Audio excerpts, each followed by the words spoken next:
Everyone. तो हमने topic start किए थे पॉलिनोमियल। तो पहला जो लेक्चर था उसमें आप लोगों को पॉलिनोमियल डिफाइन करके बताए थे कि पॉलिनोमियल के डेफिनेशन क्या होते हैं, कैसे पता चलता है कि कौन सा अलजेब्रिक एक्सप्रेशन पॉलिनोमियल है। सेकंड जो लेक्चर था उसमें आप लोगों को समझाया था कि पॉलिनोमियल के कितने टाइप्स होते हैं, तो अकॉर्डिंग टू टर्म्स। उसके बाद थर्ड लेक्चर हमने किए थे, उसमें आप लोगों को समझाया था कि अकॉर्डिंग टू डिग्री पॉलिनोमियल के कितने टाइप्स हैं, तो वो भी क्लियर हो गया था।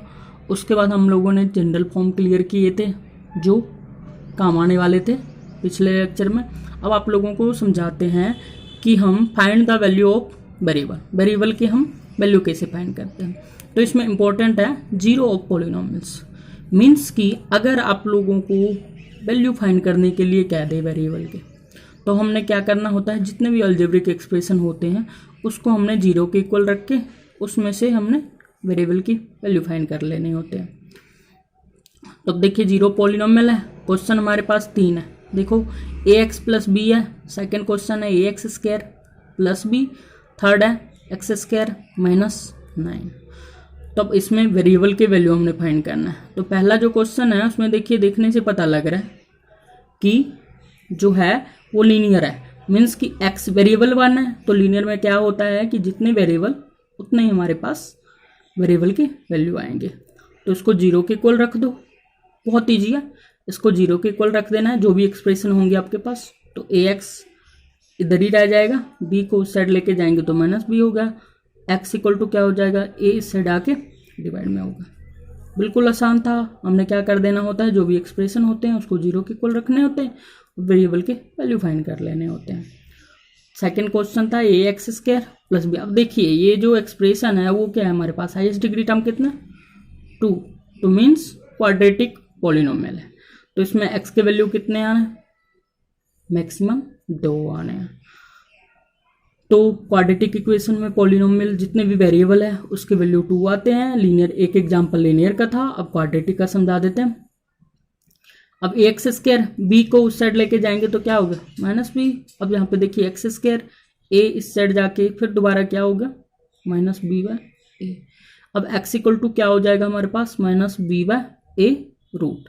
अब देखिए यहाँ पे जो है ये स्क्वायर इस साइड जाके रूट हो गया, तो यहाँ पे ना स्क्वायर का जो है प्लस माइनस आ जाता है, मीन्स कि जो हमारे पास एक्स के जो वैल्यू होंगे उससे हमने एक बार प्लस में लिखना है और एक बार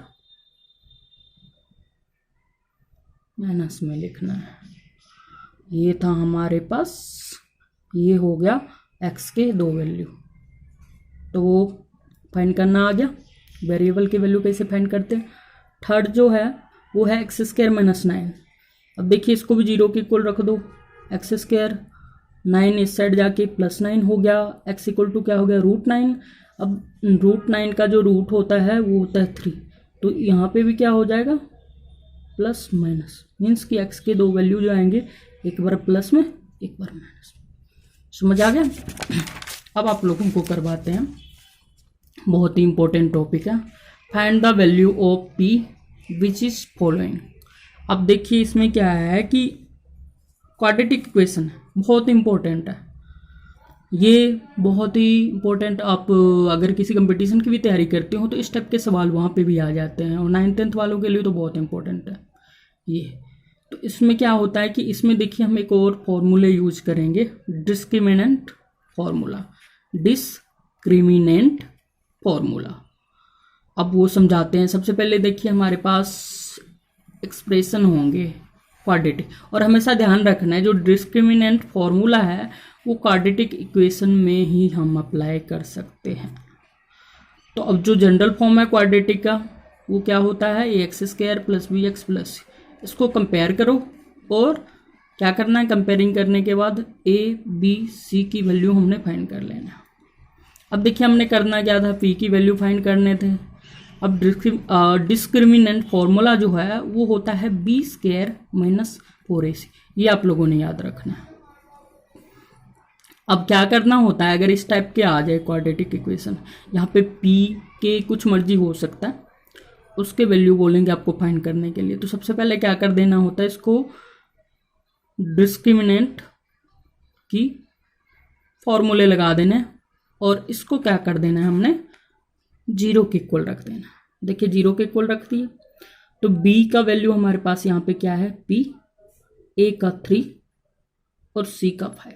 यहाँ पे अप्लाई कर दो, b की जगह पे क्या आ जाएगा, p स्क्वायर, और यहाँ पे 1 4 तो वैसे ही रहेगा, a कितना हमारे पास 3, c कितना हमारे पास 5, तो कितना हो गया 4 × 3 × 5, p स्क्वायर, यहाँ पे तीनों को मल्टीप्लाई करेंगे 60, 4 3 जा 12, 12 5 जा 60।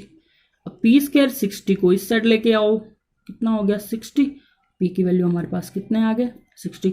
अब देखिए क्वाड्रेटिक इक्वेशन थे यहाँ पे, तो हमारे पास जो पी की वैल्यू होंगे वो भी कितने आएंगे, तो कि इसे हम क्या लिख सकते हैं, एक बार माइनस का 60, एक बार प्लस का 60। समझ आ गया। अब देखिए एक फॉर्मूले और है क्वाड्रेटिक इक्वेशन के, वो भी अच्छे से समझ लो। अब देखिए हमारे पास एक तरह से और होंगे, अगर मान के चलो हमारे पास क्वाड्रेटिक इक्वेशन है, कुछ भी हो सकता है यहाँ पे क्वाड्रेटिक इक्वेशन की जगह पे, तो इसमें से भी अगर डायरेक्ट एक्स की वैल्यू निकालनी हो वेरिएबल के, तो ये फॉर्मूले से आपको और आसानी होगा वैल्यू निकालने में। एक तो फैक्टराइज मेथड से निकाल सकते हैं, एक डिस्क्रिमिनेंट फॉर्मूला लगा के निकाल सकते हैं। तो फैक्टराइजेशन वाला भी आसान है और ये भी आसान है। मेरे अकॉर्डिंग अगर जल्दी सॉल्व करना है, वेरिएबल के वैल्यू जल्दी फाइंड करने हैं, तो ये वाला फॉर्मूला आप लोगों के लिए ज़्यादा आसानी रहेगा। तो ये एसएससी का पेपर हो या बैंक का या कोई भी कंपटीशन होता है, तो ये फॉर्मूले का इस्तेमाल वहाँ पे जल्दी करते हैं, क्योंकि सम बहुत जल्दी सॉल्व हो जाता है। तो देखिए हमारे पास एक्सप्रेशन है अलजेब्रिक। अब क्या करना होता है, यहाँ पे डिस्क्रिमिनेंट निकालो, b² - 4ac, यहाँ पे जनरल फॉर्म के साथ कंपेयर करके a b c की वैल्यू निकाल लेनी है, और यहाँ पे d की वैल्यू निकालो। d क्या होता है, डिस्क्रिमिनेंट। तो यहाँ पे पुट करो वैल्यू, पुट करने के बाद कितना आ गया हमारे पास -24। अब देखो ये फॉर्मूला आप लोगों ने ध्यान में रखना है, x = -b ± d / 2a। तो अब यहाँ पे देखो हमारे पास कोफिशिएंट जो कलेक्ट किए थे, ए की भी वैल्यू है गिवन, बी की भी हमने फाइंड कर लिए थे, सी के भी, डी भी हमने फाइंड कर लिए। अब यहाँ पे क्या करना है, पुट कर दो, वैल्यू पुट किए तो कितना आ गया यहाँ पे माइनस, और बी कितना है हमारे पास -1, तो माइनस माइनस, तो प्लस माइनस डी कितना आया था हमारे पास -24। 2 × ए की वैल्यू कितना है 1, यहाँ पे पुट करो कितना आ गया माइनस माइनस, यहाँ पे +1 हो गया, प्लस माइनस यहाँ पे √24 / 2 × 1 2।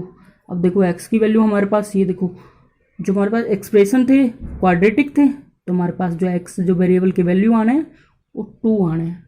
तो कितना हो जाएगा, तो एक बार प्लस में लिख देना है 1 + √24/2, एक बार 1 - √24/2। तो ये मेथड था डिस्क्रिमिनेंट। अब आप लोगों को एक नेक्स्ट लेक्चर में फैक्टराइजेशन मेथड में समझा देंगे, तो बट ये ज़्यादा आसान है, तब इस मेथड का ज़्यादा अप्लाई करो, और ये आप लोगों ने ध्यान में रखना है। तब किसी भी कंपटीशन की तैयारी करते हो, तो अगर ये मेथड आपको आता है तो ज़रूरी नहीं कि फैक्टराइजेशन मेथड से निकालो, तो ये भी आसान है, इससे निकालो। इससे आप लोगों के डिफ़िकल्ट से डिफ़िकल्ट एक्सप्रेशन जो होंगे आसानी से सोल्व हो जाएंगे। फैक्टराइजेशन मेथड में आप थोड़े से उलझ सकते हो। तो मेरे अकॉर्डिंग ये मेथड्स बहुत ही आसान है। तो आई होप कि आप लोगों को समझ आ गया होगा। अगर नहीं समझ आया तो आप लोग कमेंट बॉक्स में कमेंट करके जहाँ पे भी समझ नहीं आया वहाँ पे आप वो चीज़ पूछ सकते हो। Thank you so much. I hope कि पॉलिनोमियल आप लोगों को अब समझ में आने लग गया हो।